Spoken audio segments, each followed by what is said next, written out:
बूंद फिर हिली, मानो मेरे अविश्वास से उसे दुख हुआ हो। सुनो, मैं इस पेड़ के पास की भूमि में बहुत दिनों से इधर उधर घूम रही थी। मैं कणों का हृदय टटोलती फिरती थी कि एकाएक पकड़ी गई। कैसे? मैंने पूछा। वह जो पेड़ तुम देखते हो ना, वह ऊपर ही इतना बड़ा नहीं है, पृथ्वी में भी लगभग इतना ही बड़ा है। उसकी बड़ी जड़ें, छोटी जड़ें और जड़ों के रोए हैं। वे रोए बड़े निर्दयी होते हैं। मुझ जैसे असंख्य जलकणों को वे बलपूर्वक पृथ्वी से खींच लेते हैं। कुछ को तो पेड़ एकदम खा जाते हैं और अधिकांश का सब कुछ छीनकर उन्हें बाहर निकाल देते हैं। तो ये बहुत अच्छे तरीके से समझाया गया है कि हम साइंस में पढ़ते ही हैं, जब हम जो पेड़ों में पानी डाला जाता है वो दरअसल कहाँ जाता है? जड़ों में जाता है और जड़ों से ही फिर पूरे पेड़ों में सर्कुलेट होता है। तो ओस बताती है कि जो पानी है वो जो रोए हैं उसमें जड़ों के जो रूट्स के पार्ट्स होते हैं उसमें वो जल कण रहते हैं और कभी कभी पेड़ पूरे जलों को खा जाते हैं या कुछ उनमें से बाहर निकल जाते हैं। बाहर कैसे निकलते हैं? इवोपरेट होकर निकलते हैं। क्रोध और घृणा से उसका शरीर कांप उठा। तुम क्या समझते हो कि इतने बड़े यूं ही खड़े हैं? उन्हें इतना बड़ा बनाने के लिए मेरे असंख्य बंदियों ने अपने प्राण नाश किए हैं। मैं बड़े ध्यान से उसकी कहानी सुन रहा था। तो पेड़ों को बड़ा करने के लिए पानी की जरूरत होती है, तो उसने यह वही वर्णन किया है। हाँ, तो मैं भूमि के खनिजों को अपने शरीर में घुलाकर आनंद से फिर रही थी कि दुर्भाग्यवश एक रोए से मेरा शरीर छू गया। मैं कांपी, दूर भागने का प्रयत्न किया, परंतु वे पकड़कर छोड़ना नहीं जानते। मैं रोए में खींच ली गई। फिर क्या हुआ? मैंने पूछा। मेरी उत्सुकता बढ़ चली थी।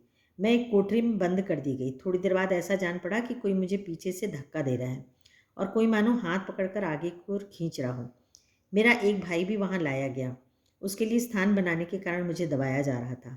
आगे एक बूंद और बूंद मेरा हाथ पकड़कर ऊपर खींच रही थी। मैं उन दोनों के बीच पिस चली। मैं लगभग 3 दिन तक यह सांसत भोगती रही। सांसत मतलब तकलीफ।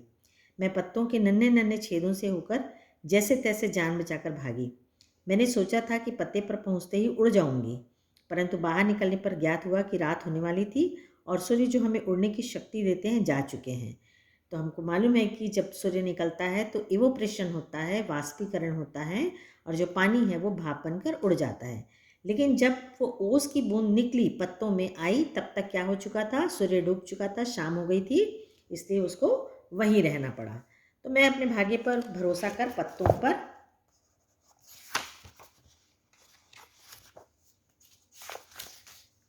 ही सिकुड़ी पड़ी रही।